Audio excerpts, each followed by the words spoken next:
या. ते अजून ऑफिसवरून आले नाहीयेत. मला भेटायला आलात? कसं शक्य आहे? गेल्या 6 महिन्यांमध्ये मला कोणी भेटायला पण आलं नाही.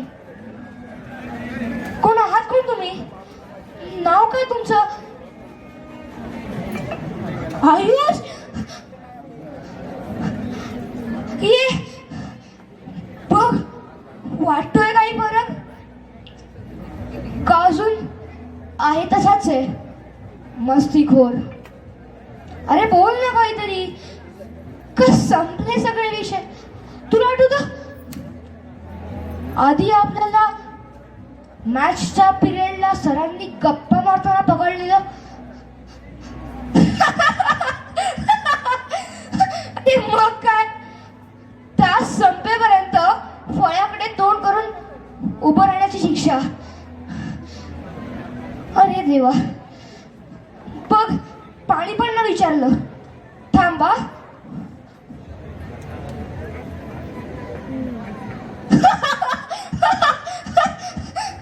अरे जायचं होतं किचन मध्ये आणि पोहोचलो वरांड्यात.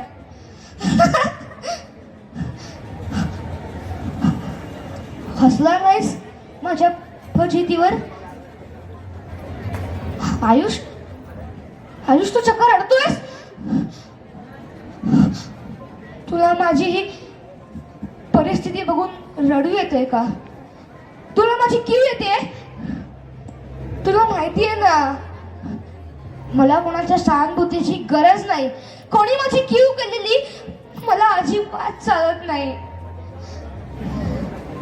आणि जे झालं ते विधिलिखित होतं ना, नाहीतर मलाच का भर पावसाळ्यामध्ये गिर्यारोहणासाठी जाण्याची दुर्बुद्धी सुचली असती.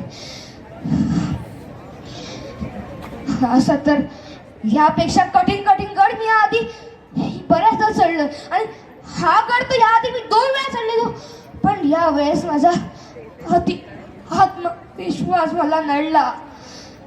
कमरेला दोर न बांधता चढलो आणि जे बाजूला बोलत तेच घडलं. निसरड्या वाटेवरून पाय घसरून खोल दरीत कोसळलो.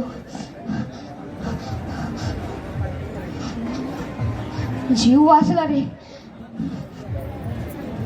पण असं एक आयांचं अंधात्व आलं. जेव्हा हे कळलं तेव्हा खूप रडावंसं वाटलं. आत्महत्येचाही विचार आला होता, पण मी सावरलं स्वतःला. आता यापुढे आपल्याला असंच जगायचंय हे मला कळलं होतं. तुला आठवतं आयुष, पूर्वीच्या काळांमध्ये पिक्चर ट्यूब वाले टीव्ही असायचे. ते ट्यूब गेले ना की नुसता आवाज, मुंग्या मुंग्या मुंग्या. माझं आयुष्य त्या पिक्चर ट्यूब गेलेल्या टीव्ही सारखं झालंय. पण काय मजा आहे ना, नुसत्या लहान बाळाच्या रडण्याचा आवाज, पत्र्यांचा आवाज, देवळातील घंटा गाण्यात.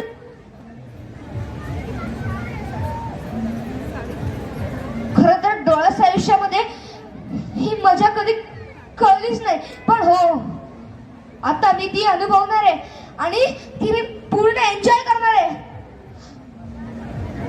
आणि हो आयुष, तू पुन्हा जेव्हा येशील ना, तेव्हा माझ्यासाठी भरपूर गाण्यांच्या सीड्या घेऊन येशील ना? अरे बोल ना. अरे